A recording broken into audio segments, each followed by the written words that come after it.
عالیہ کی ذات بابرکت ہے۔ میں حضرت الاستاذ سے انتہائی عاجزانہ اور مخلصانہ درخواست کرتا ہوں کہ موجودہ وقت کی نزاکت کو مد نظر رکھتے ہوئے پیش آمدہ مسئلے پر اپنی تصنیفات اور طویل تجربے کی روشنی میں حکیمانہ خطاب سے سرفراز کرتے ہوئے ایسی صورتحال میں مسلمانوں کا کیا کردار ہونا چاہیے اور ہماری کیا ذمہ داری ہے، اس پر روشنی ڈالتے ہوئے ہم سب کو مستفید فرمائیں۔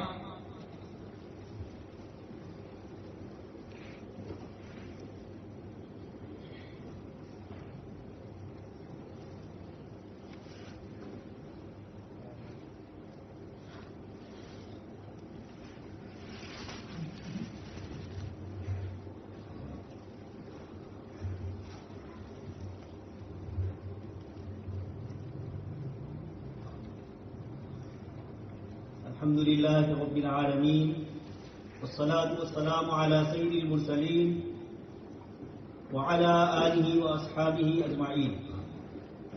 قال الله تبارك وتعالى في الكلام المجيد والفرقان الحميد: أعوذ بالله من الشيطان الرجيم، بسم الله الرحمن الرحيم، فلا وربك لا يؤمنون حتى يحكموك فيما شجر بينهم ثم لا يجدوا في أنفسهم حرجا مما قضيت ويسلموا تسليما۔ وقال تعالى: اليوم أكملت لكم دينكم وأتممت عليكم نعمتي ورضيت لكم الإسلام دينا۔ وقال النبي صلى الله عليه وسلم: لا يؤمن أحدكم حتى يكون هواه تبعا لما جئت به۔ وقال النبي صلى الله عليه وسلم: أكمل المؤمنين إيمانا أحسنهم خلقا۔ صدق الله العظيم وصدق رسوله النبي الكريم، ونحن على ذلك لمن الشاهدين والشاكرين، والحمد لله رب العالمين۔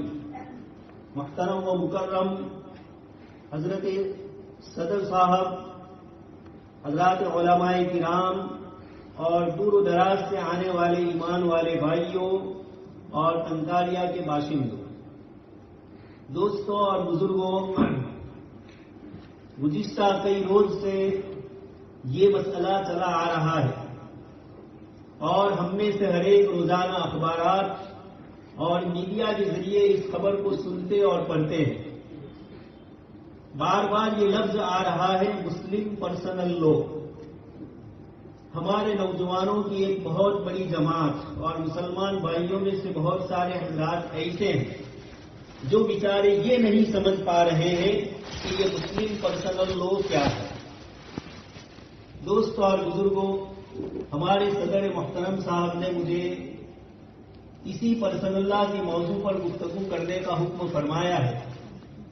سب سے پہلے تو یہ سمجھا جائے کہ اس دنیا میں ایک ہے مسلمان، جس کو اللہ تبارک و تعالیٰ نے اور جناب نبی اکرم صلی اللہ علیہ وسلم کے ذریعے ایک شریعت عطا فرمائی، اور ایک دنیا کی ایک بہت بڑی آبادی وہ ہے جو بیچارے شریعت کو نہیں مانتے، جو کسی آسمانی مذہب کو نہیں مانتے، اور دو جماعتیں ایسی ہیں جو آسمانی مذہب کو تو مانتے ہیں لیکن ان کی شریعت منسوخ ہو چکی ہے اور اب انہوں نے اپنی کتاب پر عمل کرنا چھوڑ دیا۔ اس لیے اس وقت پوری دنیا میں ایک طرف وہ مسلمان ہے جو اپنی زندگی کے پورے دستور العمل، پیدائش سے لے کر موت تک کی اپنی پوری زندگی کا ہر حکم قرآن کریم اور جناب نبی اکرم صلی اللہ علیہ وسلم کی ذات گرامی کو سمجھ رہے ہیں، اور قرآن کریم کی بہت ساری آیات، جس میں سے ایک آیت میں نے آپ حضرات کے سامنے پڑھی، اللہ تبارک و تعالیٰ ارشاد فرماتے ہیں: فلا وربک، آپ کے رب کی قسم، لا یؤمنون، مسلمان پکے مومن ہو نہیں سکتے ہیں، حتی یحکموک فیما شجر بینہم، یہاں تک کہ وہ اپنے آپس کے جھگڑے اور آپس کے اختلافات میں آپ کو یعنی جناب نبی اکرم صلی اللہ علیہ وسلم کی ذات گرامی کو فیصل اور جز اور آپ کے حکم کو آخری حکم تسلیم نہ کرے، لا یؤمنون، وہاں تک یہ کامل مومن نہیں ہو سکتے۔ اور آگے فرمایا ثم لا یجدوا فی انفسہم حرجا، اپنے دل میں نبی کے کیے ہوئے فیصلے پر ذرہ برابر کوئی تنگی اور پریشانی محسوس نہ کرے، وَيُسَلِّمُوا تَسْلِيمًا، اور جناب نبی اکرم صلی اللہ علیہ وسلم کے ارشاد کو، آپ کے احکام کو مکمل طور پر قبول کر لیں، وَيُسَلِّمُوا تَسْلِيمًا، آپ صلی اللہ علیہ وسلم کے حکم پر اپنی طرف سے ذرہ برابر چوں اور چرا لیں۔ کیوں؟ اس لیے کہ اللہ تبارک و تعالیٰ نے جو دین بھیجا ہے، جس شخصیت عظما کو یہ دین لے کر مبعوث فرمایا، بھیجا، ان کے لیے فرمایا وما ارسلناک الا رحمتا للعالمین، کہ ہمارے حبیب صلی اللہ علیہ وسلم، ہم نے آپ کو ساری کائنات کے لیے رحمت للعالمین بنا کر بھیجا ہے، صرف انسانوں کے لیے نہیں، صرف جانوروں کے لیے نہیں۔ جناب نبی اکرم صلی اللہ علیہ وسلم کی تعلیمات پر عمل کرنا پوری روئے زمین کے انسانوں کو ہی نہیں، کائنات کی ہر مخلوق کو آپ صلی اللہ علیہ وسلم کی رحمت سے فائدہ پہنچے، اس کے لیے اللہ تبارک و تعالیٰ نے یہ دین اور یہ شریعت لے کر جناب نبی اکرم صلی اللہ علیہ وسلم کو بھیجا۔ اس لیے ایک اور آیت کریمہ میں ارشاد فرمایا وما كان لمؤمن ولا مؤمنة اذا قضى الله ورسوله امرا ان يكون لهم الخيرة من امره، کسی مسلمان مرد اور مسلمان عورت کے لیے اس بات کی گنجائش نہیں ہے، یہ جائز نہیں ہے کہ جب اللہ کے رسول صلی اللہ علیہ وسلم کسی چیز کا فیصلہ فرما لے، اللہ اور اس کے رسول جب کوئی فیصلہ کرے، اذا قضى الله ورسوله امرا ان يكون لهم الخيرة من امره، ان کو اپنی ذات سے، اپنی خواہش کے مطابق کسی چیز کا اختیار ملے، ایسا نہیں ہوگا، بلکہ ان کو اپنی ذات اللہ اور اس کے رسول کے حوالے کر دیں۔ یہ تو ہم اور آپ سب مسلمان جانتے ہیں۔ اب دوستوں اور بزرگوں، سب سے بنیادی فرق یہ ہوتا ہے کہ دنیا کی قوموں کے پاس اپنی زندگی گزارنے کے لیے کوئی خدائی قانون اور کوئی اللہ کے رسول صلی اللہ علیہ وسلم کا پیغام نہیں ہے۔ یہی ایک امت تنے تنہا ہے جس کو اللہ نے اپنا پیغام عطا فرمایا۔ اس لیے جب یہ اللہ کے پیغام کو دنیا کے سامنے پیش کرتی ہے تو یہ بیچارے خود شریعت نہیں رکھتے ہیں، ان کے پاس اپنا لو اور اپنا قانون جو ہے وہ صرف اور صرف انسانوں کا تجربہ، اپنے رسم، اپنے رواجات، اپنی عادتیں اور اپنی پرمپرائیں، ان کے پاس کوئی آسمانی صحیفہ موجود نہیں ہے، کوئی روحانی اللہ پاک کا صحیفہ اور کوئی اللہ کے رسول صلی اللہ علیہ وسلم کا تصور نہیں۔ اس لیے انہوں نے اپنے قانون کے متعلق جیسے سمجھا ہے کہ ہمارا قانون انسانوں کا بنایا ہوا، ہمارے قانون میں انسانوں کی سوچ سے فرق پڑے گا، ہمارے قانون میں زمانے کی تبدیلی سے، زمانے کے ہیر پھیر سے ہمارے قانون میں ہم کچھ پھیر پھار کر سکتے ہیں۔ دنیا بھر کی پارلیمنٹیں اور دنیا بھر کے لو کمیشن اپنے اپنے ملکوں کے اندر چند سالوں میں، چند دنوں میں اور چند گھڑیوں کے اندر مختلف قسم کے قانون بدلتے رہتے ہیں۔ انہوں نے یہ سمجھا کہ جیسے ہمارا سماجی زندگی کا ایک نظام ہے جو صرف اور صرف رسم و رواج اور قوموں کے پرمپراؤں کے مطابق ہے، مسلمانوں کا قانون اور مسلمانوں کے پاس جو اپنی شریعت ہے یہ بھی زمانے کے تغیر سے، زمانے کے بدلاؤ سے بدل سکتی ہے۔ اس لیے یہ بیچارے شریعت نہیں سمجھ رہے ہیں۔ آپ روزانہ جو ڈیبیٹ سن رہے ہیں اور اس کے اندر جو باتیں آ رہی ہیں اور اس قسم کے سوالات، طلاق کے اوپر، حلالے کے اوپر، ایک سے زیادہ عورتوں سے شادی کرنے پر اور اس طریقے سے مختلف قسم کی باتیں ہو رہی ہیں۔ میں آپ کو ایک لطیفہ سناؤں۔ 1986 میں جب شاہ بانو کا مسئلہ کھڑا ہوا تھا، طلاق کے بعد عدت کے دنوں کا خرچہ اور اس کے علاوہ جب تک عورت دوسری شادی نہ کرے وہاں تک کا خرچہ شوہر کے ذمہ لازم کیا گیا تھا۔ 1977 میں اندرا گاندھی جس وقت ملک کی وزیر اعظم تھی اس وقت سے اس مسئلے کو چھیڑا گیا اور 1986 میں شاہ بانو کو ان کے شوہر نے طلاق دی اور یہ مسئلہ سپریم کورٹ میں پہنچا، اور اس موقع پر سپریم کورٹ کی طرف سے یہی ججمنٹ آیا۔ اس کے مقابلے میں مسلم پرسنل لا کے اس وقت کے صدر حضرت مولانا سید ابو الحسن علی الندوی رحمۃ اللہ علیہ، مولانا ملت اللہ رحمانی، حضرت قاضی مجاہد الاسلام رحمۃ اللہ علیہ، یہ سب حضرات پرسنل لا کے، یہ مسلمانوں کی ایک اکیلی ایسی تنظیم ہے مسلم پرسنل لا بورڈ، جس میں سنی بھی ہے، شیعہ بھی ہے، دیوبندی بھی ہے، بریلی بھی ہے، اہل حدیث بھی ہے، مسلمانوں کے جتنے بھی فرقے، جتنی بھی تنظیمیں ہیں، ان سب کا یہ ایک مشترکہ پلیٹ فارم ہے۔ اپنے اپنے نظریات الگ ہونے کے باوجود جب امت مسلمہ کا مسئلہ آتا ہے تو یہ مسلم پرسنل لا کے عنوان سے سارے مسلمانوں کو آواز دی جاتی ہے۔ اور اسی لیے آج کی اس مجلس میں بھی جو آپ حضرات مختلف سوچ کے باوجود یہاں جمع ہوئے ہیں، اقبال نے شعر کہا تھا، ایک ہی اس قوم کا قرآن ہے، ایک ہی اس قوم کا دین ہے، منفعت بھی اس قوم کی ایک ہے، تو پھر کس بات کے یہ جھگڑے؟ اس لیے اس موقع پر مسلمانوں کی مشترکہ جماعت راجیو گاندھی سے ملنے کے لیے اتفاق سے رمضان المبارک کے یہ دن چل رہے۔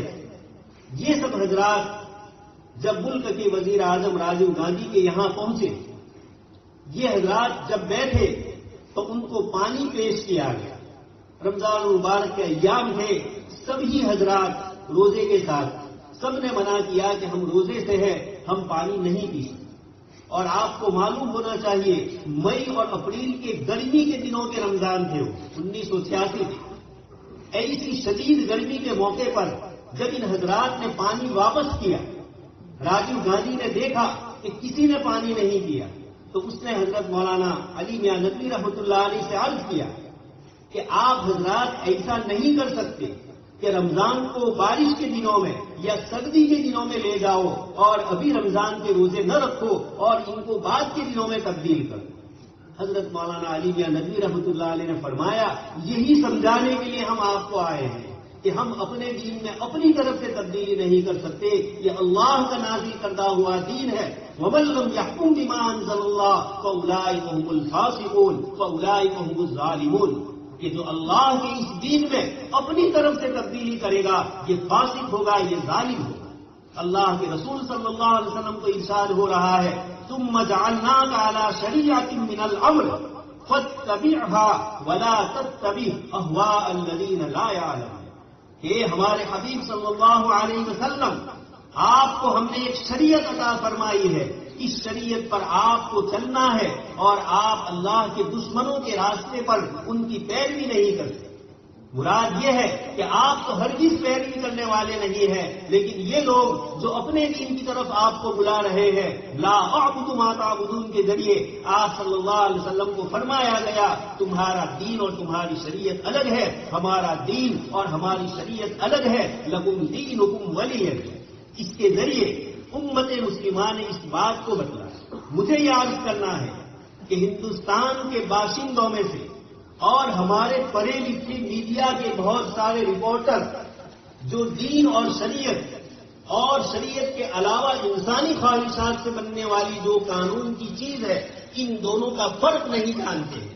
اس لیے یہ جب مسلمانوں سے گفتگو کرتے ہیں تو اس طرح کی بات کرتے ہیں۔ ایسے موقع پر سب سے بنیادی چیز اور سب سے ضروری چیز یہ ہے کہ ہم ان کو یہ بتلائیں کہ یہ دین اور یہ شریعت ہمارا اپنی طرف سے گڑا ہوا نہیں ہے، بلکہ یہ اللہ پاک کا آخری وہ پیغام ہے، الیوم اکملت لکم دینکم۔ اللہ پاک نے حجۃ الوداع کے موقع پر، جمعہ کا دن ہے، عرفات کا میدان ہے، عرفہ کا دن ہے اور جمعہ کے بعد کے عصر کے بعد کی برکت والی گھڑی ہے، اس موقع پر جناب نبی اکرم صلی اللہ علیہ وسلم پر اور آپ کے واسطے سے پوری دنیا انسانیت کے لیے ایک رحمت والا، ایک امن والا پیغام دیا کہ اے ہمارے حبیب صلی اللہ علیہ وسلم، آپ کے ذریعے الیوم اکملت لکم دینکم، اے ایمان والو تمہارے لیے ہم نے تمہارے دین کو مکمل کر دیا، اب اس میں کسی اور چیز کی ضرورت نہیں ہے۔ وَأَتْمَمْتُ عَلَيْكُمْ نِعْمَتِي، میری نعمتوں میں سے سب سے بڑی نعمت جو میں نے مکمل کی ہے وہ یہ ہے کہ اب اس دین کو اللہ کا آخری دین بنایا، قیامت تک کے لیے لا نبوت بعدی ولا رسالت بعدی۔ جناب نبی اکرم صلی اللہ علیہ وسلم کے بعد اب کوئی نبی اور کوئی رسول آنے والے نہیں ہیں، اس لیے اس شریعت کو اللہ پاک نے اعلان فرمایا وَمَن يَبْتَغِ غَيْرَ الْإِسْلَامِ دِينًا فَلَن يُقْبَلَ مِنْهُ، کہ جو شخص اسلام کے علاوہ اور حبیب پاک صلی اللہ علیہ وسلم کے سکے کے علاوہ اور کوئی سکہ لے کر آئے گا لن يقبل منه۔ لقد كان لكم في رسول الله اسوة حسنة، جناب نبی اکرم صلی اللہ علیہ وسلم کی ذات گرامی سب سے بہتر آئیڈیل اور سب سے بہترین نمونہ ہے۔ آپ صلی اللہ علیہ وسلم کے علاوہ کسی کی زندگی نمونہ نہیں ہے، چاہے پاکستان کی پارلیمنٹ کا قانون ہو، چاہے مصر کا قانون ہو، چاہے انڈونیشیا اور ملیشیا کا قانون ہو، ہم ہندوستانی مسلمان کسی کی بات کے اوپر مغلوب ہونے والے نہیں ہیں۔ ان الدین عند اللہ الاسلام، جناب نبی اکرم صلی اللہ علیہ وسلم کی تعلیم کو لے کر آئے، آپ ہی کی ذات نمونہ ہے۔ یہ اس دین کا سب سے بنیادی پوائنٹ ہے۔ یہاں آقا مدنی صلی اللہ علیہ وسلم کے علاوہ کسی کی ذات کو 100% نمونہ نہیں بنا سکتے ہیں۔ آپ ہی کی ذات کو اللہ نے ایسا بنایا ہے۔ آپ کا سونا، آپ کا جاگنا، آپ کا بیٹھنا، آپ کا اٹھنا، ہر چیز جناب نبی اکرم صلی اللہ علیہ وسلم کی نمونہ ہے۔ اس لیے اس دین اور اس شریعت کو جو اللہ تبارک و تعالیٰ نے جناب نبی اکرم صلی اللہ علیہ وسلم کے ذریعے مکمل کیا، یہ انسانیت پر احسان فرمایا اس رحمت للعالمین کو بھیج کر اور آپ کی تعلیم کو بھیج کر۔ اس کے بعد دوسری چیز جو مجھے آپ حضرات کے سامنے عرض کرنی ہے، یہ جو دین اور شریعت لے کر تمام انبیاء کرام علیہ السلام آئے، اللہ پاک نے ایک آیت میں فرمایا شرع لکم من الدین ما وصى به نوحا والذی اوحینا الیک وما وصینا به ابراہیم وموسیٰ وعیسیٰ ان اقیموا الدین ولا تتفرقوا فیہ۔ یہ حضرت آدم علیہ السلام سے جو ایک دین چلا ہے اور آپ صلی اللہ علیہ وسلم کو مستثر نبوت کی آخری عید کو مکمل کر لیا گیا، اور آپ صلی اللہ علیہ وسلم کے ذریعے اس دین کو جو ہم تک پہنچایا گیا ساری انسانیت کے لیے، یہ جو دین آیا، جب اللہ نے اپنے اس دین کو جناب نبی اکرم صلی اللہ علیہ وسلم کے ذریعے پہنچایا، امت محمدیہ نے جب اس دین کو لوگوں نے قبول کیا اور روئے زمین پر خلافت راشدہ قائم ہوئی، حضرت ابوبکر صدیق رضی اللہ تعالیٰ عنہ سے لے کر تمام اسلامی ممالک میں مسلمان بادشاہوں نے حضرت ابوبکر صدیق رضی اللہ تعالیٰ عنہ کی پیروی کرتے ہوئے اپنے ملک کی غیر مسلم رعیت کے ساتھ رواداری کا سلوک کیا۔ ان کا مذہبی لوگ اور ان کے اپنے رسم و رواجات جو بھی تھے، حضرت ابوبکر صدیق رضی اللہ تعالیٰ عنہ نے سب سے پہلے نجران کے نصارہ کے لیے ایک لمبا خط لکھا اور اپنے آدمیوں کو، اپنے سپہ سالاروں کو جن کو بھیجا، یہ خط لے کر روانہ کیا، جس میں یہ لکھا گیا کہ ان کے پادری کو ستایا نہیں جائے گا، ان کی عورتوں کو، ان کے بچوں کو ستایا نہیں جائے گا، جو عبادت گاہوں میں رہے ہوں گے ان کو چھیڑا نہیں جائے گا، ان کی کھیتی کو اجارا نہیں جائے گا۔ اپنے دشمنوں کے ساتھ یہ سلوک کرنے کے ساتھ آپ نے یہ پیغام دیا کہ ان کی مذہبی رسومات میں ہماری طرف سے کسی طرح کی دخل اندازی نہیں کی جائے۔ یہ حضرت ابوبکر صدیق رضی اللہ تعالیٰ عنہ سے لے کر امت مسلمان جہاں جہاں بھی مسلمان بادشاہ تھے سب نے اس کا خیال رکھا۔ اس ملک میں سب سے پہلے محمد بن قاسم سندھ میں تشریف لائے 80-90 ہجری کے درمیان، اور آپ رحمت اللہ علیہ نے سب سے پہلے سندھ کے مسلمانوں کی طرف سے اور سندھ کے اسلامی لشکر کی طرف سے جو برہمن آباد وہاں کا کیپٹل تھا سندھ کا، اور وہاں کے جو راجہ داہی کی یہ حکومت تھی، آپ نے ایک پیغام دیا، اس میں یہی لکھا کہ آپ لوگوں کو اپنی مذہب کی چیزوں پر عمل کرنے کی مکمل آزادی۔ یہ محمد بن قاسم سے لے کر بہادر شاہ ظفر تک 1857 تک اس ملک کی پوری تاریخ میں، حتیٰ کہ سلطان محمود غزنوی بھی یہاں جتنی مرتبہ آئے انہوں نے اپنی رعایا کے ساتھ رواداری ہی کا سلوک کیا۔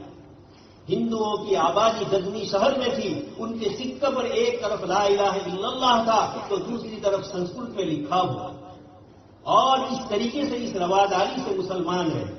اسی کے ساتھ جب مسلمان اس ملک میں آئے اور خاص کر کے گجرات میں آئے تو یہاں کے راجاؤں نے یہاں کے مسلمان آبادی کے ساتھ وہی سلوک کیا اور انہوں نے یہ کہا کہ مسلمانوں کی جو آبادی رہتی ہوگی ان کے لیے علماء کو مقرر کیا گیا اور ان کے مذہبی معاملات میں ہندوستان کے گجرات کے بلہرا راجا نے مسعودی کر کے ایک بہت بڑے مورخ ہے جو گجرات میں آئے تھے 4 صدی ہجری میں اور انہوں نے اپنی تاریخ مسعودی میں لکھا ہے کہ 10,000 کے قریب مسلمانوں کی آبادی دریا کے کنارے پر تھی.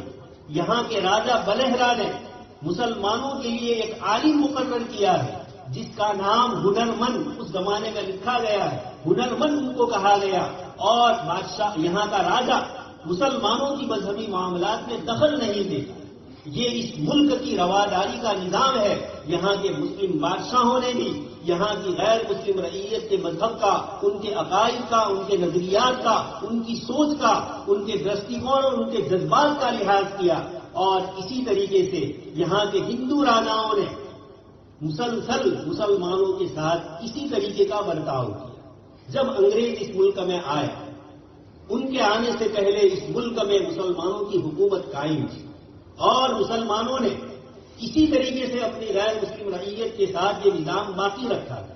انگریز نے آ کر مسلمانوں کے فوجداری نظام کو تو ختم کیا، اسلامی سزائیں وغیرہ، لیکن جو ہماری دیوانی باتیں ہیں، دیوانی کورٹ میں آنے والے مسائل جن کو سماجی سوشل مسائل کہا جاتا ہے، جس میں نکاح آ گیا، طلاق، مہر، نفقہ، بچے کی پرورش، وقف کے مسائل، بخشش کے مسائل، وراثت کے مسائل، یہ سارے مسائل انہوں نے باقی رکھے اور 1937 میں شریعت ایکٹ لاگو ہوا اور اس شریعت اپلیکیشن ایکٹ 1937 آج بھی آپ سرچ کریں گے اس کے اوپر موبائل میں تو فوراً انگلش کے اندر یہ پورا شریعت اپلیکیشن ایکٹ انگلش میں اور ہندی میں بھی آ چکا اور اس کے اندر مسلمانوں کو جو حقوق دیے ہیں اور اس ملک کے لیے مسلمانوں کے لیے جو انہوں نے پرسنل لوگ قبول کر لیا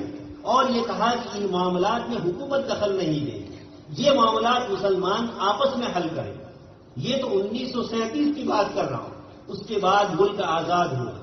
ملک کی آزادی کے بعد 1950 میں جب ملک کا سب سے پہلا دستور، آئین اور بندارن تیار ہوا تو ابھی جیسے مولانا ناصر صاحب نے کہا اس کی آرٹیکل 25 سے لے کر قلم نمبر 25 سے لے کر قلم نمبر 29 تک میں لگومتی مائنورٹی اقلیت کے لیے یہ حقوق تسلیم کر لیے تھے کہ اس ملک کے اقلیت میں رہنے والے لوگ اپنے کلچر کی حفاظت کر سکتے ہیں، اپنی تعلیم کے لیے انتظام کر سکتے ہیں، اپنی تبلیغ کا انتظام کر سکتے ہیں. ہندوستان میں اسلام کی تبلیغ کرنے کا حق ہمیں ملک کے دستور کی ان 25 سے لے کر 29 تک کی دفعات اور ان قلموں نے ہمیں دیا. اس کے ساتھ اس ملک کے اور دوسرے دستوری قوانین ہیں. اس ملک کا جو بندارن ہے اس کے 2 حصے ہیں. ایک کو کہا جاتا ہے فنڈامنٹل بنیادی حقوق، فنڈامنٹل رائٹس، اور ایک ہے رہنما مارگدرشک قانون، رہنما اصول. یہ 2 الگ الگ ہیں. ملک کی 29ویں آرٹیکل میں یہ لکھا، 39ویں آرٹیکل میں یہ لکھا ہوا ہے کہ بنیادی حق فنڈامنٹل رائٹس جو ہے اس کو پہلا حق ہے اور اس کے مقابلے کے اندر جو رہنما اصول ہے اس کو بعد کا درجہ ملے. یہ قانون نہیں ہے.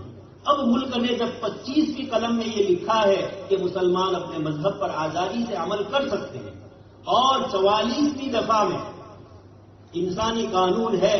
انسانی قانون میں اللہ پاک نے اعلان فرمایا، چیلنج فرمایا، افلا يتدبرون القرآن ولو كان من عند غير الله لوجدوا فيه اختلافا كثيرا. کہ یہ لوگ، پوری انسانیت کو کہا جا رہا ہے یہ قرآن کریم میں غور و فکر کیوں نہیں کرتے ہیں؟ اگر یہ قرآن میں غور و فکر کریں گے تو یہ بات پائیں گے کہ اللہ کے کلام میں کوئی اختلاف نہیں ہوتا. انسانوں کے کلام میں وروجاباس ہوتا ہے. اس کی دلیل میں آپ کو بتلا رہا ہوں کہ بنیادی حقوق کی 25ویں قلم میں تو سب کو آزادی کے ساتھ اور اپنے اپنے مذہب اور اپنے کلچر کے اوپر عمل کرنے کی اجازت دی گئی، لیکن 44ویں قلم میں یہ لکھا کہ آہستہ آہستہ اس ملک کو کامن کوڈ، سمان سول کوڈ کی طرف لایا جائے اور کسی نہ کسی طریقے سے سب کا ایک کوڈ ہو جائے۔ یہ اس وقت سے لکھا گیا، لیکن بنگال لکھنے والوں میں جس طرح امبیڈکر موجود تھے، ان کی یہ عبارت لکھی ہوئی ہے جو ہندوستان کا دستور بنانے میں شریک ہے۔ انہوں نے صاف لکھا ہے کہ کسی بھی قوم پر زبردستی کر کے ان کے کلچر کو ہٹا کر دوسرا کلچر نافذ کرنے کی کوئی گنجائش نہیں۔ اسی طرح شریعت ایپلیکیشن ایکٹ کی مختلف قلمیں ہیں، قلم نمبر 2 ہے، اس میں صاف لکھا ہوا ہے کہ مسلمانوں کو اپنی شریعت پر عمل کرنا ہے، ان چیزوں پر عمل کرنے پر ان کو مجبور نہیں کیا۔ یہ ساری بنیادی دفعات اور قلمیں ہیں، اور اس کے علاوہ انٹرنیشنل جو لا ہے اس میں جو ہیومن رائٹس، انسانی حقوق بتلائے گئے ہیں، اور اس میں بھی سب کو مذہبی آزادی کا حق دیا گیا ہے۔ یہ ساری باتیں اپنے ساتھ یہ مسلمان بھی جانتے ہیں، ہمارے غیر مسلم بھی جانتے ہیں۔ اس لیے سب سے بنیادی بات یہ ہے کہ اس ملک کا آئین، اس ملک کا دستور ہمیں اجازت دے رہا ہے، لیکن 2 قسم کے لوگ اس ملک میں رہتے ہیں۔ ایک تو وہ ہے جن کو مسلمانوں سے، اسلامی کلچر سے، اسلامی تہذیب سے دشمنی، جو اس ملک میں RSS کا نظام نافذ کرنا چاہتے ہیں۔ 2013 سے یہ جو حکومت آئی ہے اور اس کے بعد سے مسلسل جو کوششیں مختلف راستوں سے کی جاتی ہے، کبھی الفاظ کے ذریعے دھمکایا جا رہا ہے، کہیں ہمارے مذہبی تہوار کے موقع پر مذہبی رسومات کی ادائیگی میں دخل اندازی کر کے مسلمانوں کو چھیڑا جا رہا ہے۔ یہ دوستوں اور بزرگوں اس امت کے لیے پہلا امتحان نہیں ہے، یہ امت بار بار اس قسم کے امتحانوں سے گزری ہے۔ اسی ملک میں اکبر کے دور میں دین الہی کی بنیاد رکھی گئی اور قرآن اور شریعت کو بدلنے کی باتیں ہوئی، اور کون کر رہا تھا؟ ملک کا بادشاہ جس کو سمراٹ کہا گیا، اتنا بڑا مغل اعظم جس کو کہا گیا، اتنا بڑا بادشاہ اپنی حکومت پر بیٹھ کر اس شریعت کو بدلنا چاہ رہا ہے۔ لیکن دوستوں اور بزرگوں، ابھی ہمارے قاری صاحب نے جو فاروقی جملہ ذکر فرمایا، اللہ تبارک و تعالیٰ نے اسی فاروقی حمیت اور حضرت عمر بن خطاب رضی اللہ تعالیٰ عنہ کے خاندان کے ایک فرد حضرت مجدد الفسانی رحمۃ اللہ علیہ، احمد سرہندی رحمۃ اللہ علیہ کو کھڑا کیا، اور آپ نے ہمیں بتلایا کہ کس طریقے سے اس ملک میں ہمارے خلاف ہونے والی تحریکوں کا جواب دیا ہے۔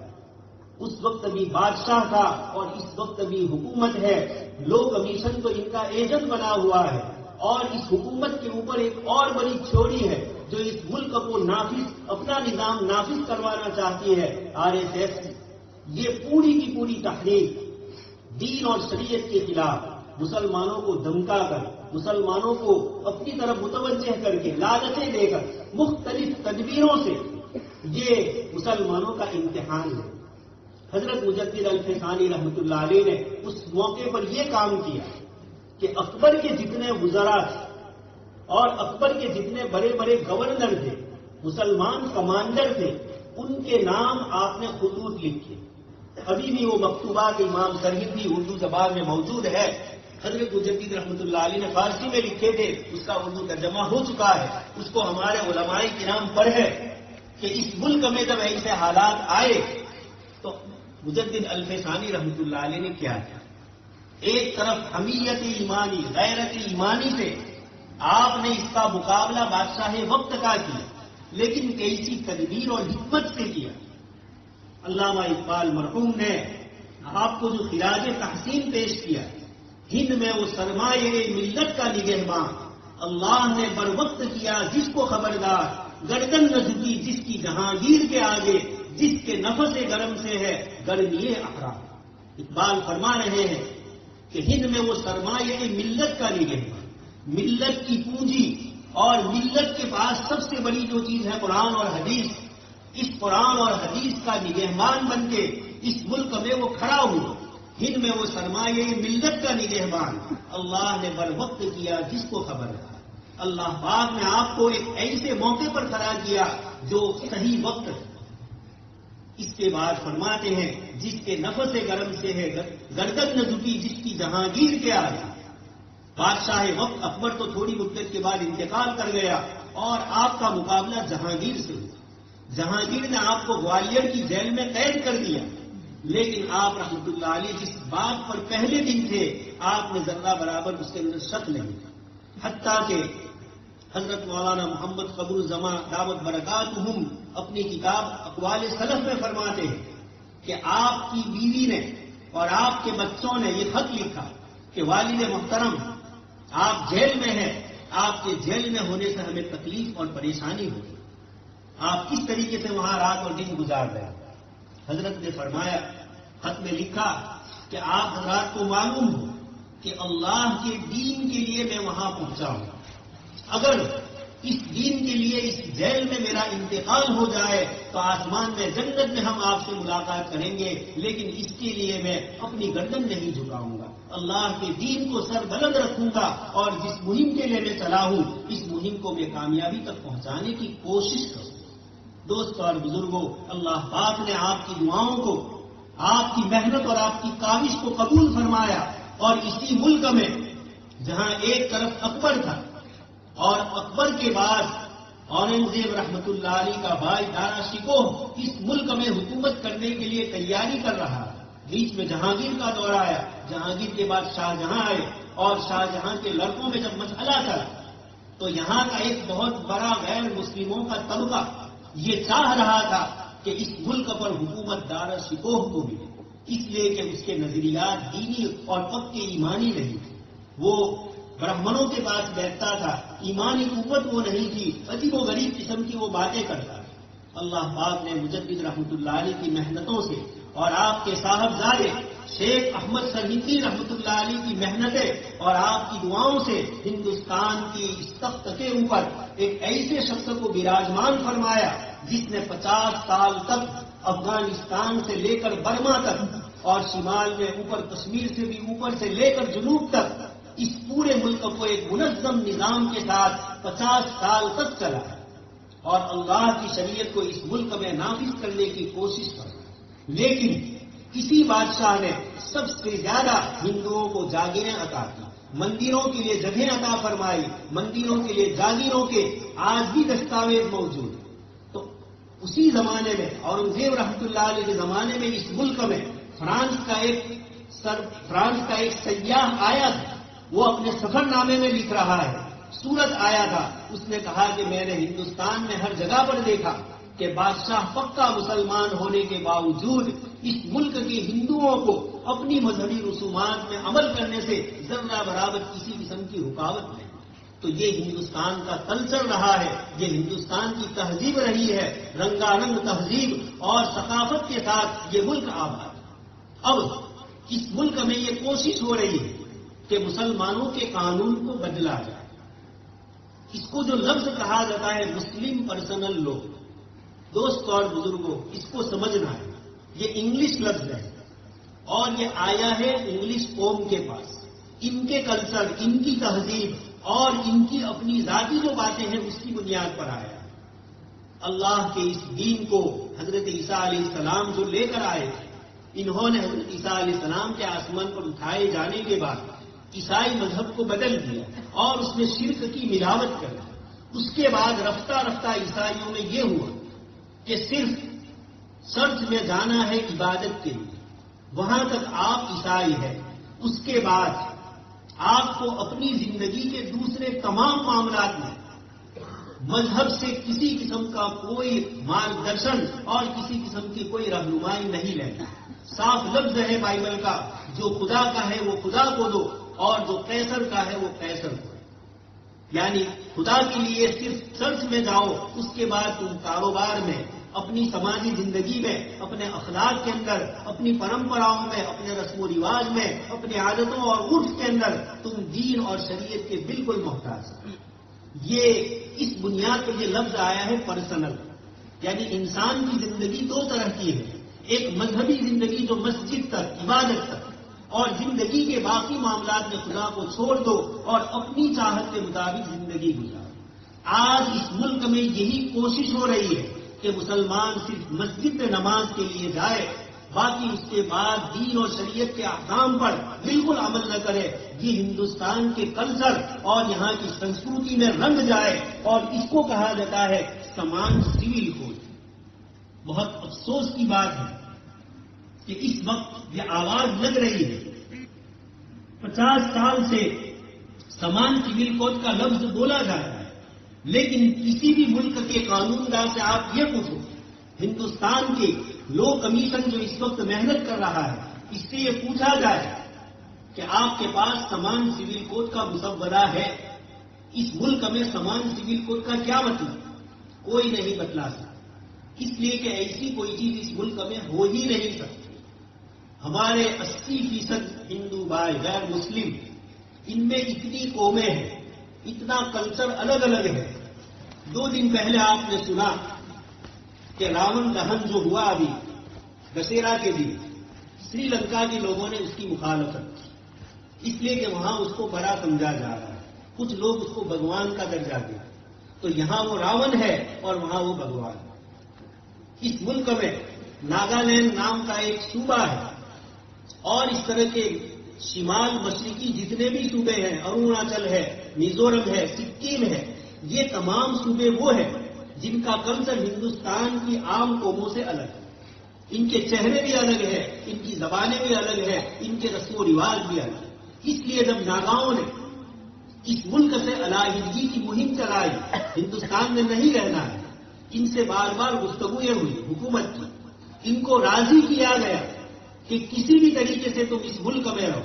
انہوں نے ایک بات پیش کی کہ ہندوستان کے جو قانون ہے سماجی زندگی کے، اور دوسرے جتنے بھی حکومتیں جن کا بھارت کا بندھارن ہے جو سماجی زندگی کے مسائل سے وابستہ ہے، ان میں سے کسی مسئلے پر ہم عمل نہیں کریں گے۔ ہماری اپنی رسم و رواج اور ہماری اپنی پرمپرائیں ہوگی، اسی پر ہم عمل کریں گے۔ ہندوستانی حکومت مجبور ہوئی اور حکومت نے ان کو اس پر راضی کر لیا اور حکومت نے دستخط کی۔ تو کس کو سمان سول کوڈ کہا جاتا ہے؟ جس سمان سول کوڈ کی باتیں ہو رہی ہیں، یہ صرف اور صرف مسلمانوں کو اپنے رسم و رواج چھوڑنے کے لیے بات کہی جائے۔ ہم آج ان سے پوچھیں کہ آپ جس کو یکساں سول کوڈ کہتے ہیں، تو اس ملک کے دستور میں جب آپ اس کو یکساں اور سمان کہہ رہے ہیں تو مسلمانوں کی آبادی 20% ہے اور آپ کی آبادی 80% ہے، تو ملک میں جو قانون بنے گا 20% قانون تو ایسے ہونے چاہیے جو اسلامی شریعت کے مطابق۔ کون تیار ہے اس کے؟ مجبور ہوتے ہیں تو تیار ہوتے ہیں۔ گجرات ہی کا پاتم شہر اور اس کی ایک کالج کے اندر PTC کالج میں ایک لڑکی کے ساتھ زنا بھی جبر کیا گیا اور اس کو ایک جگہ پر پہاڑی پر سے نیچے گرا کر اس کی ناس کو ادھر ادھر کر دیا گیا۔ جب اس لڑکی کی ماں کو اس قاتل کا پتہ چلا، اس کی ماں نے یہ کہا کہ اس کو میرے حوالے کر دو، میں اس کا قصور کر دوں گی، میری لڑکی کو اس طریقے سے اس کے ساتھ اس نے ریپ کیا ہے، بلاత్కాر کیا۔ کسی اور غیر مسلم نے آواز لگائی کہ اس ملک میں سعودی والا نظام نافذ ہونا چاہیے، اسلامی سزائیں اس ملک میں نافذ ہو، تو ہی یہ لوگ اس طریقے کی حرکتوں سے باز آئیں گے۔ یہ اندر سے نکلنے والی آواز ان کو مجبور کر رہی ہے کہ قرآن اور شریعت پر عمل ہونا چاہیے۔ دوستو اور بزرگوں، یہ شریعت مطہرہ ہے۔ تو ایک تو لفظ ہے پرسنل، ہم اس کو پسند نہیں کرتے، پرسنل نہیں ہے یہاں تو وما ارسلناک الا رحمۃ للعالمین، پوری انسانیت کے لیے قرآن کا پیغام ہے، کسی ایک انسان کی پرائیویٹ لائف کے لیے نہیں ہے، پرسنل زندگی کے لیے نہیں ہے۔ ہماری پرسنل زندگی بھی ایسی ہوگی اور ہمارا ظاہری جیون جو ہوگا، ہمارے شادی بیاہ بھی اسلام کے مطابق ہوں گے، ہمارا کاروبار بھی اس کے مطابق ہوگا۔ اللہ کے نبی صلی اللہ علیہ وسلم بازار میں گشت لگا رہے ہیں اور ایک صاحب نے گیہوں میں پانی ڈالا ہوا ہے گیہوں کا وزن زیادہ کرنے کے لیے، آپ صلی اللہ علیہ وسلم نے اس میں ہاتھ ڈالا اور اندر سے آپ صلی اللہ علیہ وسلم کو گیہوں گیلے معلوم ہوئے۔ آپ نے فرمایا من غش فلیس منا، جو دھوکہ دے وہ ہم میں سے رہے۔ ایک مسلمان کا کاروبار بھی اس کے مطابق ہو، ایک مسلمان کی سماجی زندگی بھی اس کے مطابق ہو۔ دوستو اور بزرگوں، تو یہ ایک لفظ ہے پرسنل۔ اور دوسرا لفظ ہے مسلم پرسن. یہاں مسلم کا لفظ اگر فرما بردار مانا جائے تو ساری انسانیت مسلم، اس لیے کہ سب اللہ کے تابع ہیں، سب اللہ کے بندے ہیں. لیکن یہ مراد نہیں لیا جا رہا. مسلم سے صرف مسلمانوں کو مراد لیا جاتا ہے، اسلام پر عمل کرنے والوں کو مراد لیا جاتا ہے. اس لیے یہ جو لفظ ہے اس کی حقیقت یہ ہوئی کہ جب ملک 1947 میں آزاد ہوا اور دنیا میں یوروپ کی قوموں نے اپنے یہاں سوشل لائف کے لیے الگ قانون بنائے اور مذہب کے لیے پوپ کو اور ویٹیکن سٹی کو باقی رکھا اور چند چیزوں پر عمل کیا، ہندوستان کے ہمارے غیر مسلم بھائی بھی مذہبی اعتبار سے اپنے پنڈت سے ملتے ہیں. اس کے بعد کاروباری زندگی میں اس مذہب کے کوئی کسی قسم کا کوئی رہنمائی اور مارگدرشن نہیں ہے. ساری چیزیں ہر ملک کے قانون کو ہم پڑھ چکے ہیں، ہر قوم کے پڑھ چکے ہیں. دوستوں اور بزرگوں، وہ چیز جو جناب نبی اکرم صلی اللہ علیہ وسلم لے کر آئے ہیں، اللہ پاک نے فرمایا الا یعلم من خلق وهو اللطیف الخبیر.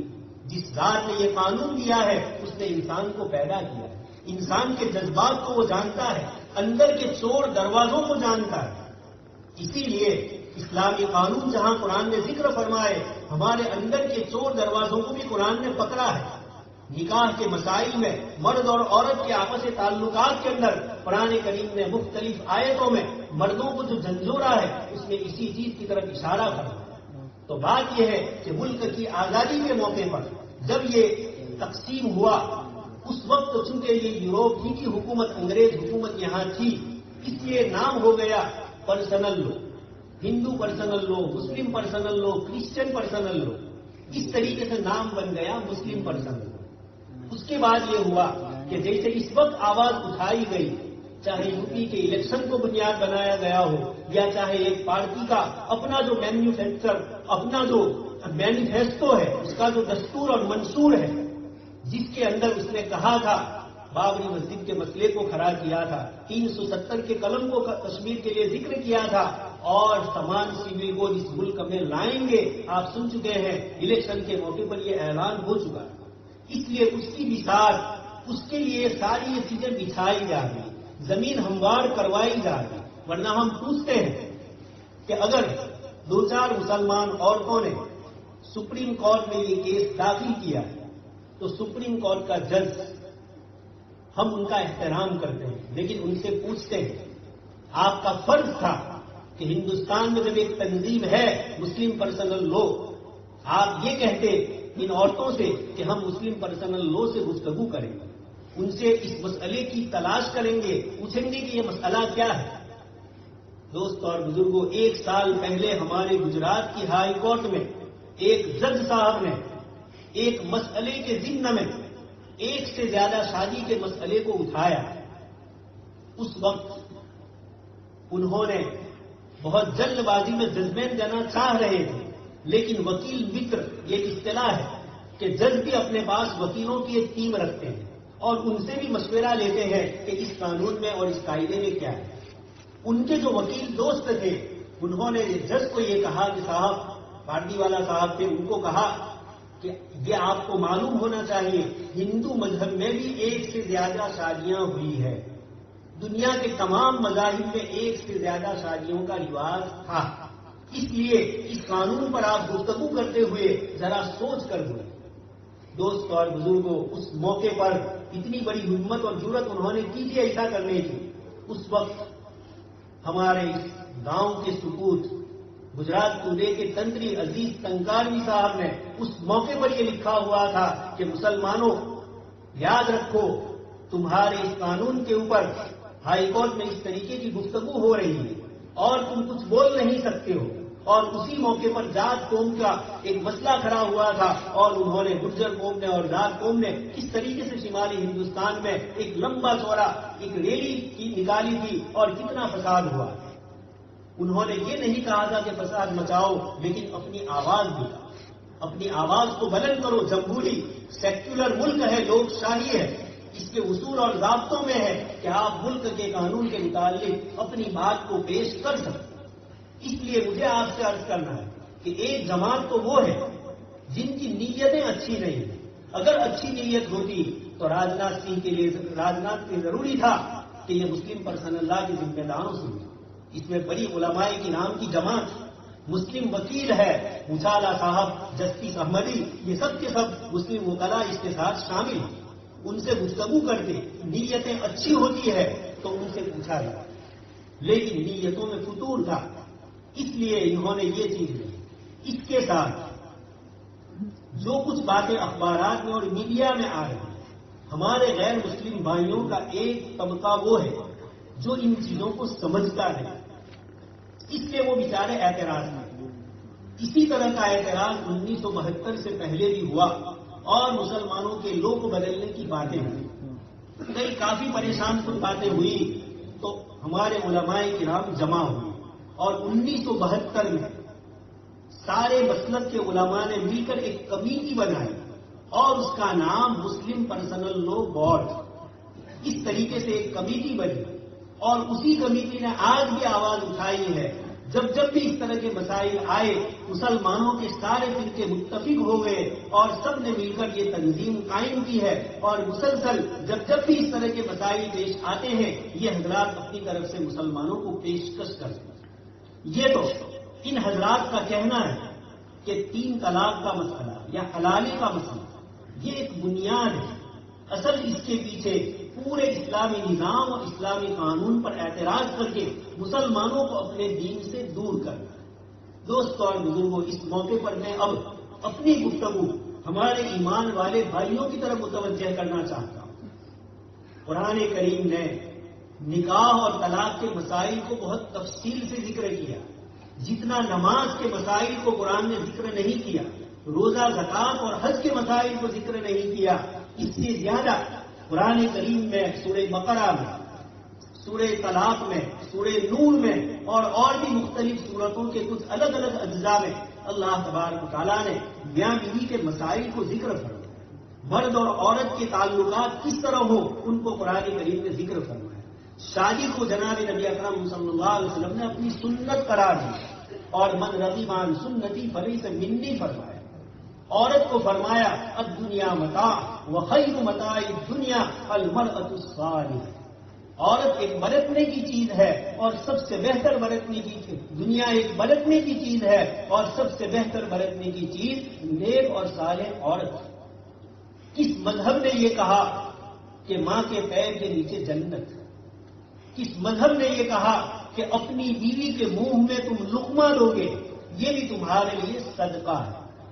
کس نبی نے یہ فرمایا ہو کہ جس کے گھر میں 1، 2 یا 3 بچیاں ہوں اور وہ ان کی کفالت اور پرورش کرے اور ان کو بڑا کرے، ان کی شادی کرے، فأدبہن، ان کو ادب اور اسلامی سلیقہ سکھلائے.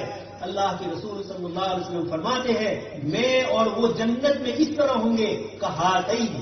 آپ نے اشارہ کر کے بتلایا یہ 2 انگلیاں جیسے ایک دوسرے سے ملی ہوئی ہے. اللہ کے حبیب صلی اللہ علیہ وسلم فرماتے ہیں کہ میں اور وہ جنت میں اس طریقے سے ہوں. اور روایت میں کیا فرمایا؟ منی قتولیہ، جو شخص ان لڑکیوں میں آزمایا گیا.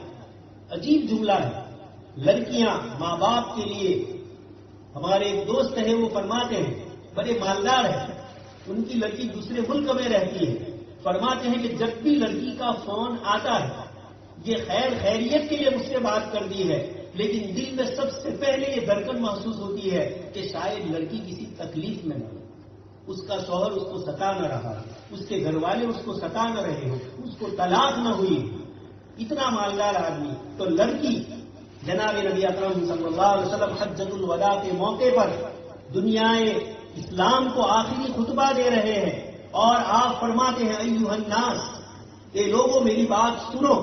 اور آپ صلی اللہ علیہ وسلم نے فرمایا یہ عورتیں تمہارے پاس اللہ پاک کی امانت، یہ مستحللتم بفروجہم، تم نے ان کی شرمگاہوں کو حلال کلمے کے ذریعے حاصل کیا ہے، تم نے شریعت کے نکاح کے مسئلے کے ذریعے ان عورتوں سے شادی کی ہے اور یہ عورتیں تمہارے گھر میں آئی. فاستوصوا بالنساء خیرا، مجھ سے عورتوں کے سلسلے میں بھلائی کو چاہو. جناب نبی اکرم صلی اللہ علیہ وسلم نے فرمایا ایک بیوہ عورت ہے، اپنی بچیوں کے لیے وہ بیچاری محنت کرتی ہے، مزدوری کرتی ہے، خوبصورت نوجوان ہے، لیکن بچیوں کی خدمت میں دوسروں کے گھر میں کام کاج کرنے سے اس کے ہاتھ میں کھدے پڑ گئے ہیں، اس کے چہرے کے اوپر مسلسل کام کاج کرنے سے اس کی خوبصورتی کی رونق اتر چکی ہے، اس کا چہرہ کھردرا ہو چکا ہے۔ اللہ کے نبی صلی اللہ علیہ وسلم فرماتے ہیں یہ عورت کل قیامت کے دن جنت میں ہو۔ آپ صلی اللہ علیہ وسلم اپنے ساتھ اس عورت کو فرما رہے ہیں اور آپ اس کی فضیلت کو ذکر کرتے ہیں۔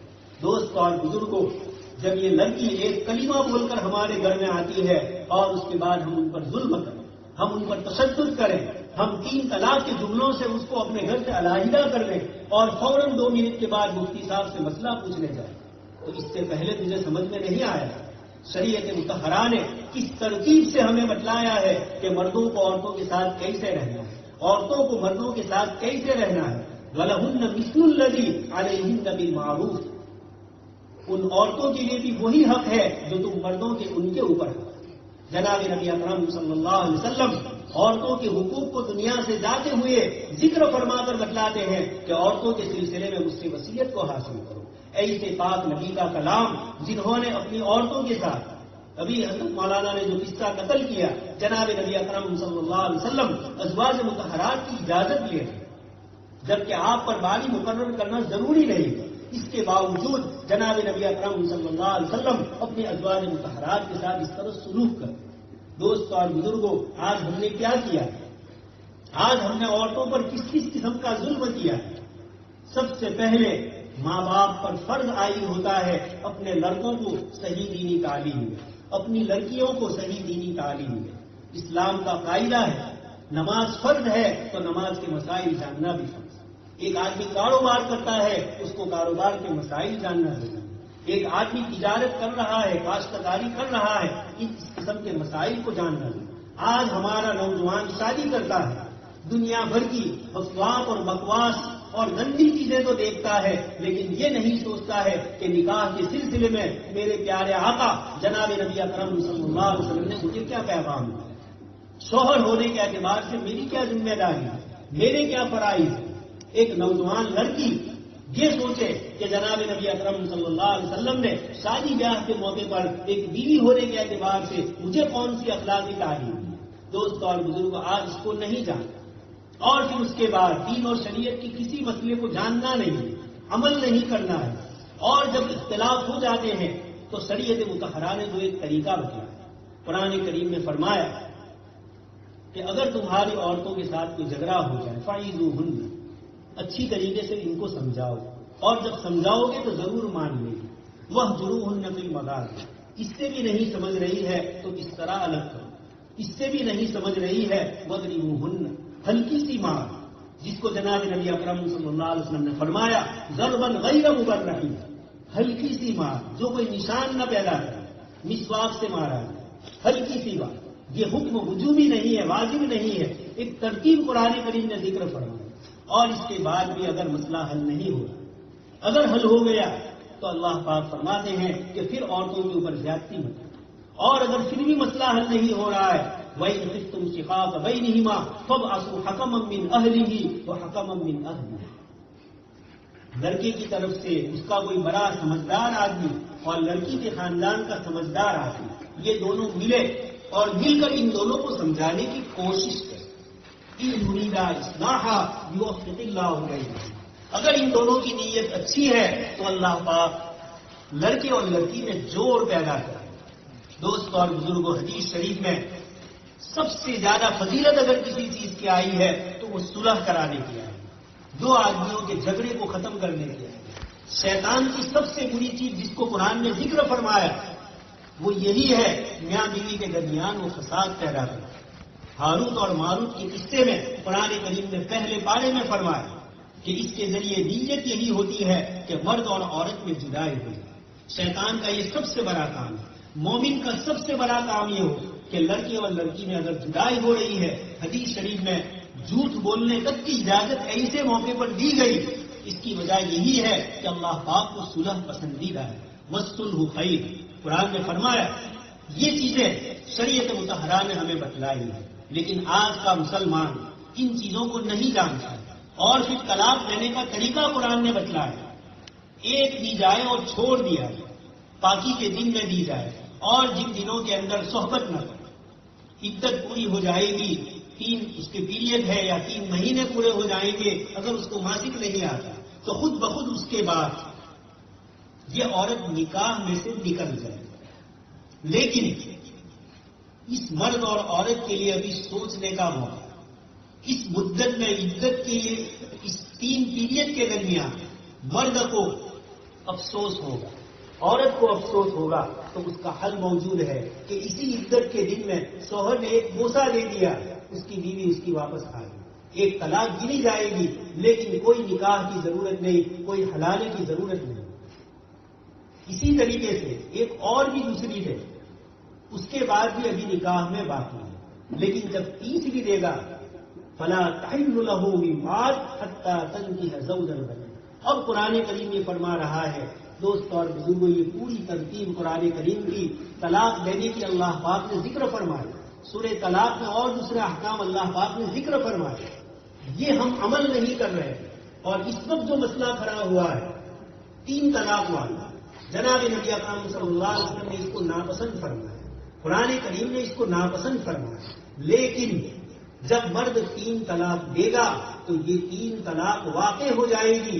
حضرت امام بخاری رحمۃ اللہ علیہ نے بخاری شریف میں قرآن کریم کی ان آیتوں کو پیش کر کے ثابت کیا کہ 3 طلاق سے 3 طلاق واقع ہوگی. اب جو ہمارے پرسنل لا میں تبدیلی کرنے والے لوگ اس بات کی آواز اٹھاتے ہیں کہ 3 طلاق کو روک دیا ہے، اگر کسی کو اپنی بیوی سے علیحدگی ہی اختیار کرنی ہے تو وہ 1 دے گا، 2 دے گا اور 3 دے کر پھر علیحدہ. ہم یہ نہیں کہتے ہیں کہ شریعت پر عمل نہ کریں، ہم مردوں سے یہی کہیں گے کہ کتاب و سنت کی روشنی میں ہی حتی الامکان کوشش کرو، اس لیے کہ جناب نبی اکرم صلی اللہ علیہ وسلم نے فرمایا ابغض المباحات، جائز چیزوں میں سب سے زیادہ اگر ناپسندیدہ ہے اللہ پاک کو تو یہ طلاق. اس لیے یہ وجود میں ہی نہ آئے. بچے ہیں، ان کا مستقبل کیا ہوگا، اور ان کی پرورش کرے گا، ان کے ساتھ اجنبی ماں آئے گی، سوتیلی ماں آئے گی، کیسا سلوک کرے گی. یہ عورت کسی اور جگہ جائے گی، کیسے شادی کرے گی، کیسے اس کا نکاح ہوگا. یہ مختلف قسم کی چیزیں ہیں. اس لیے سب سے بنیادی چیز یہ ہے کہ مسلمان مرد اور مسلمان عورت اپنے بچوں کو، اپنی بچیوں کو صحیح تعلیم دیں. آج کل معلمات ملتی ہیں عورتیں، ان سے مسائل پوچھنے کے لیے جائے، جس قسم کے مسائل آتے ہیں وہ پوچھنے جائے. مرد علماء کرام سے پوچھے، نوجوان لڑکے شرم محسوس نہ کرے، اس دین کے اندر شرم نہیں ہے. حضرت ام سلمہ رضی اللہ تعالیٰ عنہ جناب نبی اکرم صلی اللہ علیہ وسلم سے ایک مسئلہ پوچھ رہی ہے کہ لڑکا کیا عورتوں کو بھی احتلام آ سکتا ہے، ویریہ نکل سکتا ہے. سوپن دوست جس کو کہا جاتا ہے، جناب نبی اکرم صلی اللہ علیہ وسلم کو انہوں نے پوچھنے سے پہلے کہا کہ اللہ کے نبی، اللہ پاک کے اس دین میں مسائل پوچھنے سے شرم نہیں کرنی چاہیے، اور میں یہ مسئلہ پوچھوں. یہ ہمیں سبق ہے کہ کس طریقے سے اپنے سماجی زندگی کے مسائل علماء کرام سے پوچھے جائیں. دوست اور بزرگوں، یہ باتیں تو وہ ہیں جو ہمیں آپس میں سمجھنا ہے. حلال اسلام میں فرض اور واجب نہیں ہے. یہ اگر لڑکی اور لڑکا دوبارہ اپنی زندگی پھر سے ملانا چاہتے ہیں اور 3 طلاق دے چکے ہیں، شریعت یہ نہیں کہتی ہے کہ زبردستی اب اس عورت سے اس مرد کی شادی کروائی جائے. قرآن کریم یہ فرماتا ہے کہ اگر یہ دونوں مستقبل میں اگر ایک دوسرے کے ساتھ ملنا چاہتے ہیں تو اب بغیر دوسری کسی شادی کے ان کے لیے گنجائش ہے. یہ قرآن نے کوئی واجب حکم ذکر نہیں کیا، بلکہ سنکٹ سمجھ کہ اگر یہی عورت اور یہی مرد دوبارہ ملنا چاہتے ہیں تو شریعت نے ان کے لیے یہ ایک راستہ رکھا. اس کی وجہ یہ ہے کہ عام متن یہ ہوتا ہے کہ غصے میں تو 3 طلاق دے گی، اب وہ عورت حلالے پر راضی نہیں ہے، مرد حلالے کے لیے راضی نہیں. اب کیا ہوتا ہے، ایک مدت کے بعد یہ دوسری کسی عورت سے شادی کر لے، یہ عورت بھی کہیں چلی جائے، لیکن عورت کے دل میں اس شوہر کے پاس کوئی چیز ایسی ہو جس کی بنیاد پر کوئی تکلیف ہو جو پہلے شوہر کے یہاں نہیں. مرد کو اس پہلی عورت سے جو راحت تھی کسی طریقے سے دوسری عورت سے وہ راحت نہیں، تو آہستہ آہستہ یہ مرد اور یہ عورت چھپ کے ملنے کی کوشش کریں گے. ہمارے سماج میں ایسے کئی مسائل ہمارے پاس آئے ہوئے. تو قرآن یہ کہتا ہے کہ ایسی چیز تو جائز نہیں. ایسے موقع پر صحیح طریقے سے نکاح کا ایک طریقہ قرآن نے بتلایا. یہ بھی ایمرجنسی سنکٹ سب ہے. قرآن اس کی دعوت نہیں دے رہا ہے. اس لیے جو لوگ آج کل حلالے کے لفظ پر اشکال کرتے ہیں، جو لوگ 3 طلاق پر اشکال کرتے ہیں، چونکہ ان کو صرف 3 طلاق ہی معلوم ہے. اسلام کا پورا نکاح کا نظام، مرد عورت کے آپسی تعلقات اور طلاق کا نظام کیا ہے یہ معلوم نہیں ہے. اس بنیاد کے اوپر یہ لوگ اس طرح کا اشکال کرتے ہیں. اس میں ہماری اپنی ناواقفیت، دین اور شریعت کو کھلونا بنانا. جناب نبی اکرم صلی اللہ علیہ وسلم کے زمانے میں ایک صاحب نے اپنی بیوی کو 3 طلاق دی. آپ صلی اللہ علیہ وسلم نے ارشاد فرمایا کہ اللہ کی کتاب سے تم کھلواڑ کر رہے ہو. اتنے ناراض ہوئے لیکن طلاق 3 واقع ہوئی. حضرت عویمر اجلانی رضی اللہ تعالیٰ عنہ کی بیوی سے ان کو 3 طلاق دی گئی. آپ صلی اللہ علیہ وسلم نے اس کو واقع کی. تو اگر جن ملکوں کا حوالہ دیا جاتا ہے، ان ملکوں نے 3 طلاق کو ایک نہیں کہا.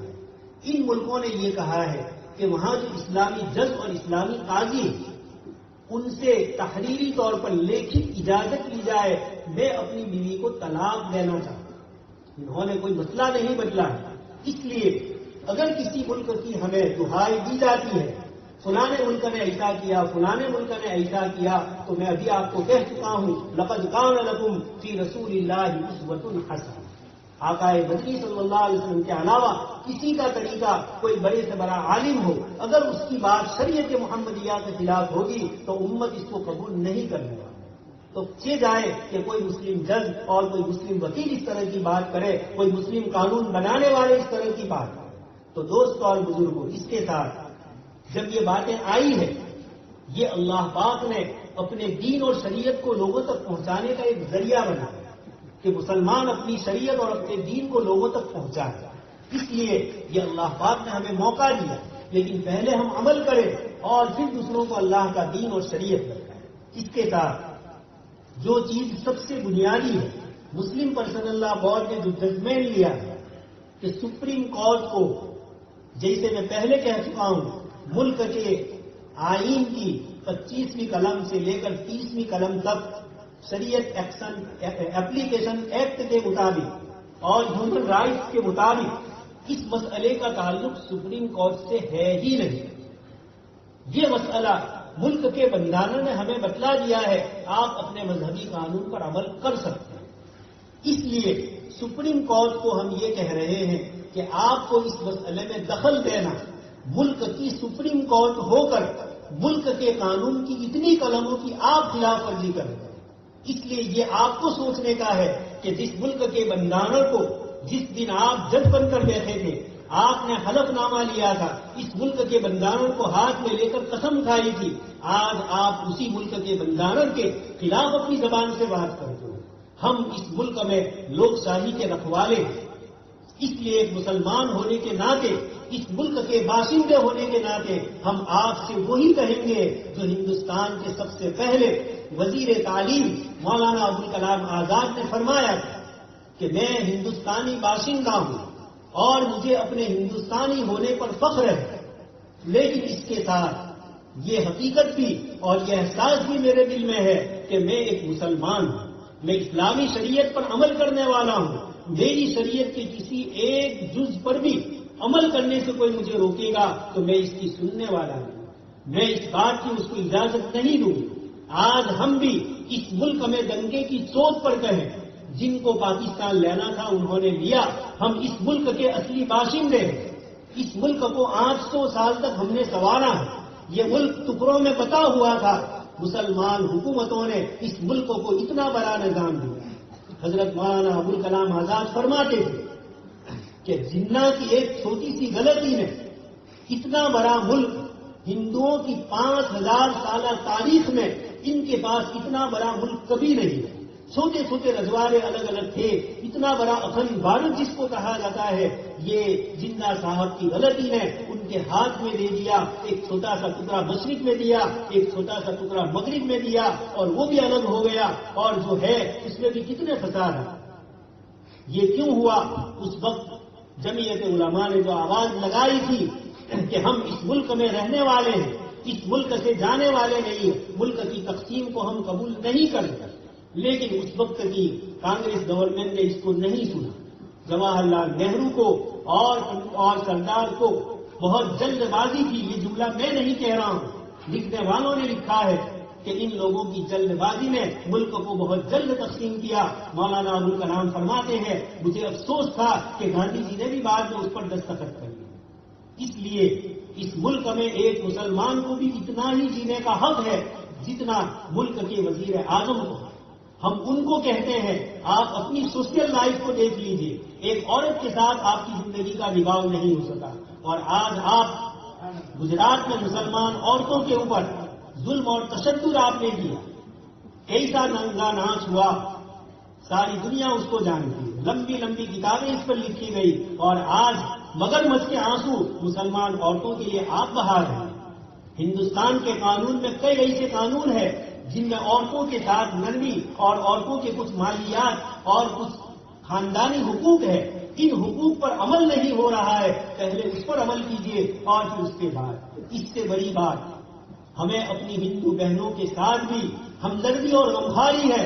ہم اس ملک کے ان قانون بنانے والوں سے اور جو اس وقت مسلم پرسنل لا پر اعتراض کر رہے ہیں ان سے یہ کہنا چاہتے ہیں پہلے اپنے گھر کی خبر لیجیے. آپ کی ہندو عورتیں کتنی پریشان ہیں. آپ کے یہاں پتی ایک پرمیشور، اور پھر اس کے بعد چھوٹے چھیڑے کے لیے 1956 میں اور 1954 میں جو ہندو کوڈ بل بنایا گیا اس میں کتنی غلطیاں ہیں اور اس میں کتنی پریشانیاں ہیں. یہ ساری باتیں آپ کے سماج کے لوگ جانتے ہیں. آپ اپنے سماج کی فکر کیجیے، اور سپریم کورٹ اور دوسری بھی جتنی کورٹیں ہیں ان کے جج سے بھی مؤدبانہ گزارش کریں گے کہ اگر آپ کو اس ملک کے تمام باشندوں کا فکر ہے تو آپ اپنی غیر مسلم بہنوں کا بھی خیال رکھیے. ان کو آپ کے یہاں سنیکت کٹمب میں، مشترکہ خاندان میں کس طریقے سے ستایا جا رہا ہے، وراثتی حقوق میں ان کو کیسے محروم کیا جا رہا ہے. یہ پوری ہندو کو دل کی تاریخ بڑی بڑی. اس کے ساتھ دوستوں میں ہم اپنے مسلمان بھائیوں سے بھی کہوں گا، ہم اپنی بہنوں کے حقوق ادا نہیں کرتے، وراثت کا حصہ ان کو نہیں دیتے ہیں. یہ سارے مسائل چوتھائی اور اسی طریقے سے موسارا، یہ جو الفاظ بولے جاتے ہیں یہ اسلامی کلچر کے الفاظ ہیں. یہ ان قوموں کے ہیں جن کے یہاں شریعت کے حصے نہیں ہیں. یہاں تو تل کا حدود اللہ، اللہ کے حدود، اور اللہ نے حق ذکر فرمایا یوصیکم اللہ فی اولادکم، حکم فرمایا. اس پر ہم عمل کریں، یہ بھی پرسنل اللہ کا ایک حصہ ہے. اس پر ہم عمل کریں گے تو انشاءاللہ یہ جو مسائل آئے ہیں ان مسائل کے لیے دوستوں اور بزرگوں سب سے پہلے ہم اپنی ذات کو تتولیں اور عمل کریں اسلامی شریعت پر، اور پھر اس کے بعد دوسرے. ہمیں کون روک رہا ہے جہیز کے لمبے لمبے خرچے کرنے، شادی بیاہ کے لمبے خرچے کرنے، اور نہ معلوم کون کون سی خرافات اور برائیاں ہمارے سماج کے اندر آ چکی ہے. اتنے خرچے ہوتے ہیں کہ اس ایک خرچ میں کتنی غریب اور یتیم عورتوں کی بچیوں کی شادی ہو جائے. ایسے موقع پر یہ فضول اور یہ اسراف اللہ کے نبی صلی اللہ علیہ وسلم مدینہ منورہ میں ہے. آپ کے چہیتے کے صحابی عبد الرحمن بن عوف شادی کر رہے ہیں لیکن اللہ کے رسول کو بھی بلایا نہیں. صبح میں حضرت عبد الرحمن کے کپڑے پر کچھ آپ صلی اللہ علیہ وسلم کلر دیکھتے ہیں عورت کے بدن کپڑے کا. آپ نے پوچھا کہ کیا عبد الرحمن تم نے شادی کی؟ فرمایا کہ جی ہاں اللہ کے رسول صلی اللہ علیہ وسلم. آپ نے فرمایا اولم ولو بشاۃ، ولیمہ کیجیے چاہے ایک بکری سے. یہ جناب نبی اکرم صلی اللہ علیہ وسلم کے صحابہ ہیں، کتنی سادگی کے ساتھ ان کی شادیاں ہو رہی ہیں. اور آج امت اسراف کے اندر لگی ہوئی. کتنے نوجوان ہیں جن کے کالج کی فی ادا کرنی ہے، جن کے کالج کے پستک اور جن کے پاس بکس نہیں ہے، وہ بیچارے اتنے پریشان ہیں کہ ان کے ماں باپ غریب ہیں. آپ کی اس چیز کے ذریعے کتنے گھروں کی روزی روٹی کا مسئلہ حل ہوگا. اس لیے ہم اپنے سماج کی بھی فکر کریں. اور اس کے ساتھ آخر میں یہی گزارش ہے کہ مسلم پرسنل لا بورڈ نے ہمیں جو ایک فارم دیا ہے ہم اپنی مسلمان بہنوں سے اس کے دستخط کروائیں. اور اس کے بعد کل سے ایک خبر اور آ رہی ہے کہ گورنمنٹ نے بھی، لو کمیشن نے بھی جو اپنے کچھ مدعے جاری کیے ہیں، یہ لو کمیشن جس کو قاعدہ پنچ کہا جاتا ہے، اس لو کمیشن نے اسکول کی عورتوں کو اس بات کا پابند بنایا ہے کہ مسلمان عورتوں کے آدھار کارڈ کے نمبر معلوم کر لیں اور اس کو دستخط کے ذریعے حکومت تک پہنچائیں، تاکہ یہ پتا چلے کہ مسلمان عورتوں کی ایک بہت بڑی تعداد ایسی ہے جو اسلامی شریعت پر عمل کرنا نہیں چاہتے۔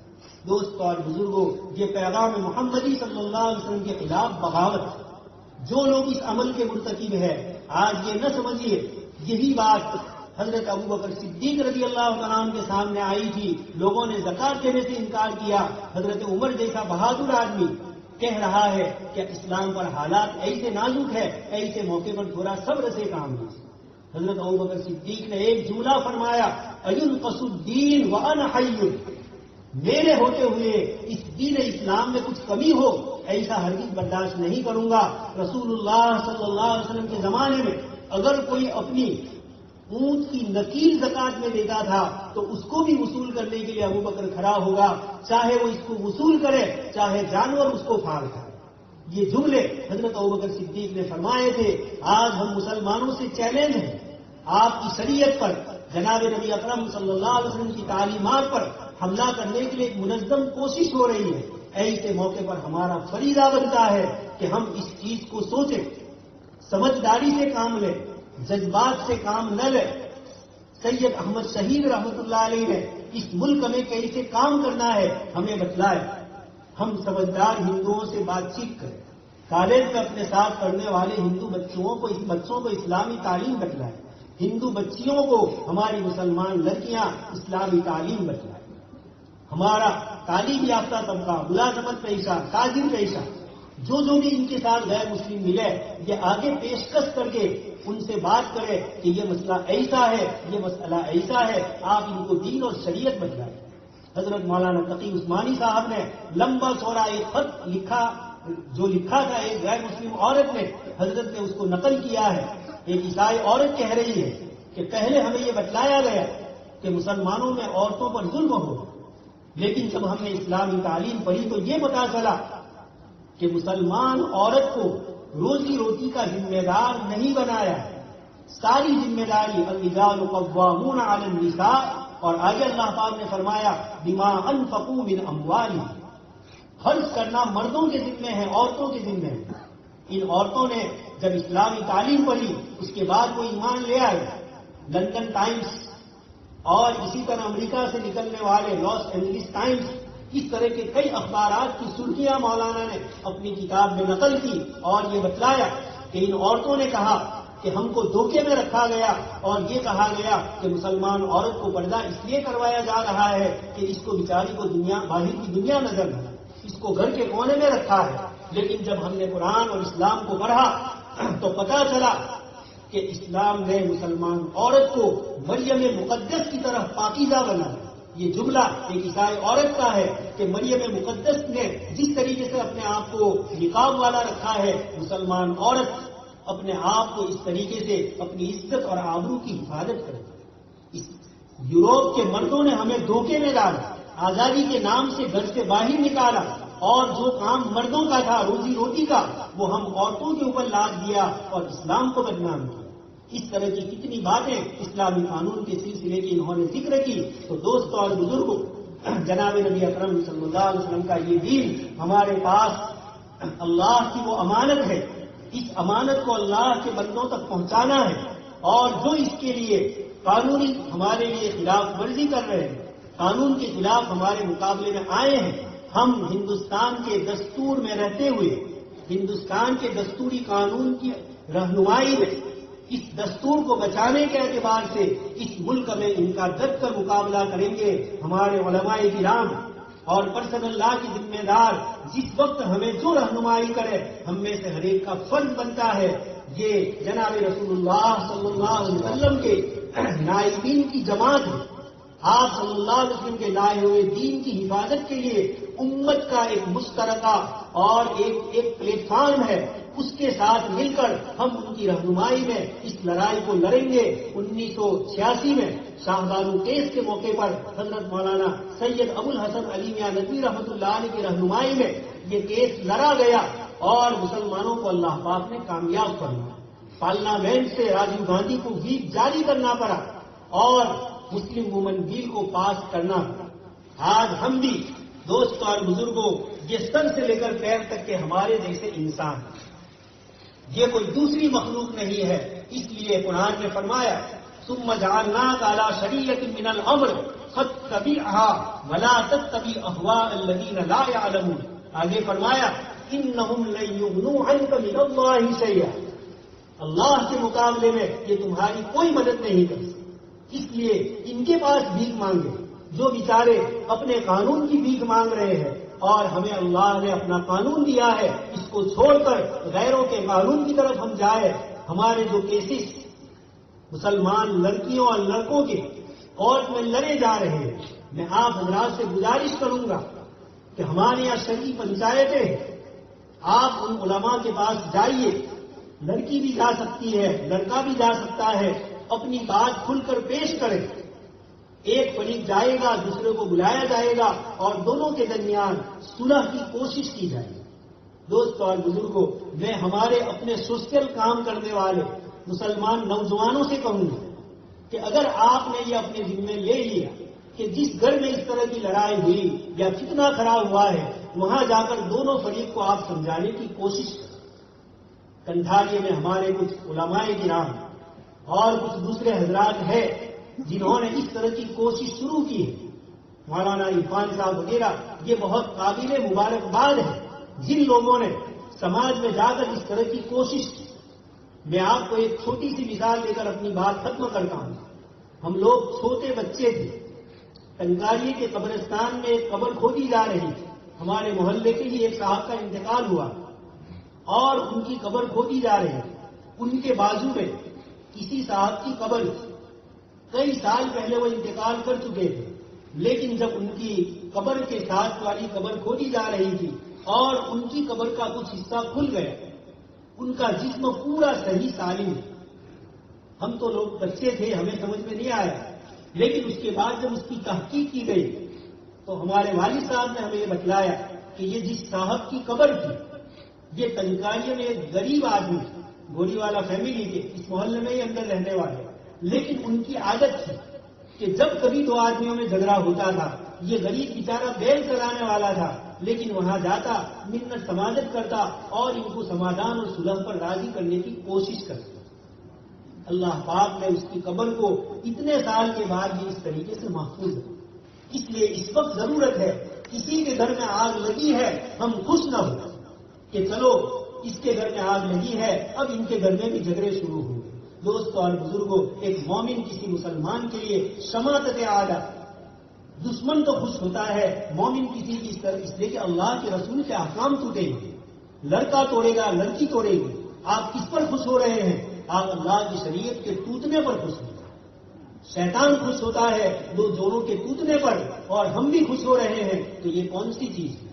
اس لیے ان سماجی زندگی کے مسائل کو جو ہمیں حل کرنا ہے ہم اس کو حل کریں گے. اور پرسنل لا بورڈ جو اس کیس کو آگے پہنچا رہا ہے اور جس نے چیلنج کیا ہے حکومت کو، اس موقع پر دستور کے مطابق جو جو باتیں ہم سے کہی جائے، ہوش میں رہتے ہوئے، جوش میں نہ آتے ہوئے، ہمارے اکابر کی رہنمائی میں ہم اس مسئلے کو حل کریں گے. اللہ تبارک تعالیٰ سے دعا ہے کہیں سنی باتوں پر اللہ تبارک تعالیٰ ہم سب کو عمل کرنے کی توفیق نصیب فرمائے، اور اس مجلس سے اٹھ کر جناب نبی اکرم صلی اللہ علیہ وسلم کی شریعت پر خود بھی عمل کرنے والا، اپنے گھر کی عورتوں کو عمل کروانے والا دستخطی مہم جو چلے گی اس میں بڑھ چڑھ کر حصہ لے کر عورتوں تک اس پیغام کو پہنچانے والے اللہ تبارک و تعالیٰ ان تمام کوششوں کو قبول فرمائے. آمین. وآخر دعوانا الحمد للہ.